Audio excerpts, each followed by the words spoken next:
पवन जायसवाल जी जो आपके वर्तमान के भाजपा से विधायक हैं, उनको मैं यही चैलेंज करता हूं कि आपके प्रधानमंत्री जी की हिम्मत तो नहीं है कि वो कभी प्रेस कॉन्फ्रेंस कर सके। अगर आपकी हिम्मत है तो आइए, जनता के सामने हम लोग आमने सामने होते हैं। बहुत विकास का काम आपने किया है, तो हम कुछ सवाल आपसे करना चाहते हैं।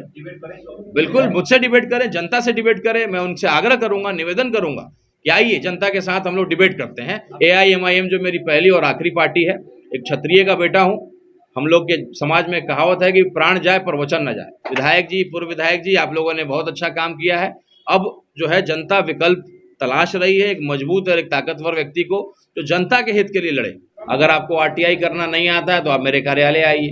अगर आपका कोई थाना वाला बात नहीं सुनता, आप मेरे कार्यालय आइए। अगर आप सही हैं तो अगर आपसे किसी तरह का घूस मांगा जाता है तो आप मेरे कार्यालय आइए। हम लोग के पास कुछ हिडन कैमरास भी हैं, आप जाकर के सबूत इकट्ठा करके देखिए। अभी जो है पूरे ढाका विधानसभा में जलजला ला दिया जाएगा। अब एक एक अफसर घूस मांगने में डरेगा। तो जो हमने अपनी जनता से वादा किया था कि मैं इस पार्टी को नहीं छोड़ूंगा, जो मैं सियासत कर रहा हूँ, जिन मजलूमों की बात कर रहा हूँ, मुस्लिम भाई की, दलित भाई की लड़ाई को लड़ रहा हूँ, क्योंकि बाकी और समाज की लड़ाई को लड़ने वाले कई लोग हैं, लेकिन इस दो समाज का लड़ाई लड़ने की हिम्मत सब में नहीं है। इसलिए मैंने इन दोनों के समाज की लड़ाई को लड़ने का संकल्प लिया है। रंजीत जी, आज ढाका में MIM के सेवा कार्यालय का उद्घाटन हुआ है, क्या कहना चाहेंगे आप? AIMIM का पार्टी ऑफिस नहीं है, AIMIM का सेवा कार्यालय है। और हमारी पार्टी चूंकि पहली बार विधानसभा का चुनाव यहाँ से लड़ेगी और एक मजबूत विपक्ष की भूमिका कैसे निभाई जाती है, ये हम लोग सिखाने का काम करेंगे। और जो विधायक हैं या पूर्व विधायक हैं जो कहते हैं कि हमने ये काम किया है, वो काम किया है, तो किन उन कामों में क्या कमी रह गई है, उसका भी जो है हम लोग आईना दिखाने का काम करेंगे। पहला जो हम लोगों ने मुद्दा, चूंकि आज कार्यालय भी खुला, कई लोगों ने अपनी बात को रखा कि पहला मुद्दा होगा भारतमाला प्रोजेक्ट में जो जमीन दाता हैं उनको पैसा नहीं दिया जा रहा है। अगर पैसा दिया भी जा रहा है तो 2% कमीशन भू अर्जन कार्यालय उनसे ले रहा है। एक ही रकबा, एक ही खाता, खेसरा का जमीन, किसी को पैसा मिल गया, किसी को पैसा नहीं मिला। तो मैं ये सवाल करना चाहता हूँ, इससे संबंधित जितने भी CO कार्यालय हो, भू अर्जन पदाधिकारी हो, जो भी लोग हैं, भारतमाला में पेमेंट में इस तरह की धांधली क्यों हो रही है? अगर पेमेंट करना है तो एक लाइन से क्यों नहीं हो रहा है? किसी का हो रहा है, किसी का नहीं हो रहा है। हम लोग एक पद यात्रा करने जा रहे हैं, घर घर घूमने जा रहे हैं। जिस तरीके से ओवैसी साहब के कार्यक्रम का प्रचार किया गया था, उसी तरीके से घर घर जो है एक कार्यक्रम, बिल्कुल एक रूट मैप हम लोग देंगे और लोगों के पास, लोगों के दरवाजा पे जाएंगे। कुछ लोग कहते हैं कि वो फलाने का आदमी है, कोई पूर्व विधायक का आदमी है, कोई विधायक का आदमी है। तो मैंने अपने कार्यकर्ताओं को यही कहा है कि चूंकि आप पहली बार चुनाव लड़ रहे हैं तो कोई किसी का आदमी हो सकता है, लेकिन अब जब आप सेवा करिएगा, उनके लिए संघर्ष करिएगा, मेहनत करिएगा, तो निश्चित रूप से वो आपके भी पार्टी के समर्पित कार्यकर्ता के रूप में या आपके समर्थक के रूप में बनाए जा सकते हैं। 6 महीने जो भी बाकी है, एक मजबूत विपक्ष की भूमिका मैं निभाने जा रहा हूं। जिस तरीके से मोतियूर रहमान साहब, सीताराम बाबू, रघुनाथ झा जी के ज़माने में ताकत जनता के हाथ में होती थी, जनता जो है खड़ा, जब सवाल करे तो अफसर खड़ा हो जाता था और जनता के हाथ में ताकत महसूस। सरकारी कर्मचारियों का कॉलर जो है कागज कलम से पकड़ना है। ढाका के जो वर्तमान विधायक है, उनका स्लोगन है कि काम ही मेरी पहचान है, विकास ही मेरा लक्ष्य है।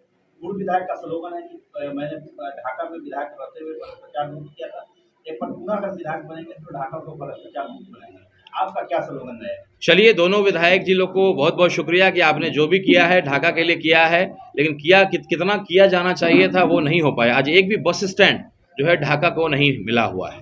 और ढाका को आप जिला बनाने की बात तो करते हैं, लेकिन कौन सा संघर्ष किया है कि ढाका जिला बन जाए? गूंगे बहरों को कोई सुनता है क्या? धमाके की जरूरत पड़ती है, अपने आंदोलन को जरा ताकतवर करना पड़ता है। केवल बैठे बैठे और बोल देने से चुनाव के समय उससे नहीं होगा। मैं दोनों को आईना दिखाने का काम करूंगा, आप लोगों के सोशल मीडिया और आपके पत्रकार भाइयों के माध्यम से दूंगा ही, और RTI और लोक शिकायत के माध्यम से भी कि कौन सी सड़कें आपने बनाई है, उसकी क्या स्थिति है और कहाँ क्या काम हुआ है। एक एक चीज़ का जो है आईना दिखाने का काम किया जाएगा। विधायक जी, पूर्व विधायक जी, आप लोगों ने बहुत अच्छा काम किया है। अब जो है जनता विकल्प तलाश रही है, एक मजबूत और एक ताकतवर व्यक्ति को जो जनता के हित के लिए लड़े। वो अपने पूर्व विधायक को कॉम्पिटिटर मानते हैं, मतलब यहाँ के जो पूर्व प्रत्याशी कहते हैं कि मेरा उनसे कोई मुकाबला नहीं है, पूर्व विधायक को अपना कॉम्पिटिटर मानते हैं। क्या आप उनके विपक्षी माने जाएंगे? आप उनके विपक्ष में हैं? देखिए, वो कॉम्पिटिटर माने कि नहीं माने, मैं तो उनको दोनों में से किसी को कॉम्पिटिटर नहीं मानता हूँ। क्योंकि अगर उनकी पार्टी ने अगर ये फैसला कर दिया होता कि वो यहाँ से चुनाव लड़ने जा रहे हैं, ढाका से चुनाव लड़ने जा रहे हैं, तभी मैं कॉम्पिटिटर मानूंगा। मेरे राष्ट्रीय अध्यक्ष जी ने आकर के ऐलान किया है, तो आज की डेट में मेरा कॉम्पिटिटर कोई है नहीं। क्योंकि कौन किस पार्टी से लड़ेगा, कौन किस गठबंधन से लड़ेगा, इसका फैसला तो आज तक हुआ नहीं है।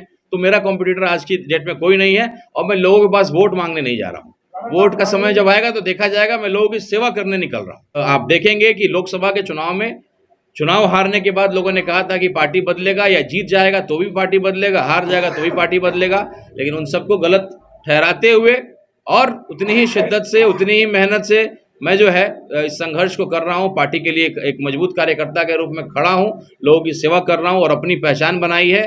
कोई भी नौजवान होता तो पार्टी बदल चुका होता, ये कह करके इस पार्टी का भविष्य नहीं है। लेकिन मैं जानता हूँ, और ये मेरी फितरत नहीं है, मेरे पिताजी जिस पार्टी में थे आजीवन उन्होंने उस पार्टी का साथ निभाया, सुख दुख सब इसी पार्टी में देखना है और हम लोग उसी विचारधारा के लोग हैं और इस पार्टी से चुनाव में लड़ रहा हूँ, बहुत मजबूती से लड़ूंगा। मेरे राष्ट्रीय अध्यक्ष जी का आदेश। ढाका विधानसभा के लोग आज आपका सेवा कार्यालय शुरू हुआ है, तो क्या आपकी सेवा बहाल हो गई? बिल्कुल, आज से सेवा बहाल हो गई। हमारे बगल में वकील साहब बैठे हैं, हमारे बगल में सामाजिक कार्यकर्ता जो RTI एक्टिविस्ट हैं और ऐसे तमाम लोगों को एकत्रित किया है। और जनता जो है, अगर आपको RTI करना नहीं आता है तो आप मेरे कार्यालय आइए। अगर आपका कोई थाना वाला बात नहीं सुनता, आप मेरे कार्यालय आइए। अगर आप सही हैं तो, अगर आपसे किसी तरह का घूस मांगा जाता है तो आप मेरे कार्यालय आइए। हम लोग के पास कुछ हिडन कैमरास भी हैं, आप जाकर के सबूत इकट्ठा करके देखिए। अभी जो है पूरे ढाका विधानसभा में जलजला ला दिया जाएगा। अब एक एक अफसर घूस मांगने में डरेगा कि भाई कहीं कैमरा तो नहीं लगाया हुआ है।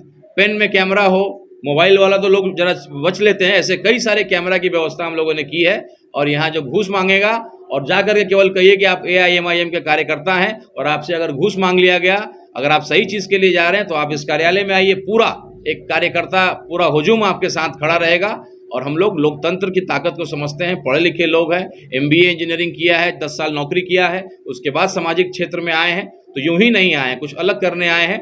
और ये छोटा मोटा विधायक सांसद बहुत बड़ा पद नहीं है, एक बहुत बड़े समूह को, एक बहुत बड़े लोगों को, समूह को जो है सेवा करके उनके लिए मजबूत ढाल बन करके हम लोग अपने आप को साबित करना चाहते हैं।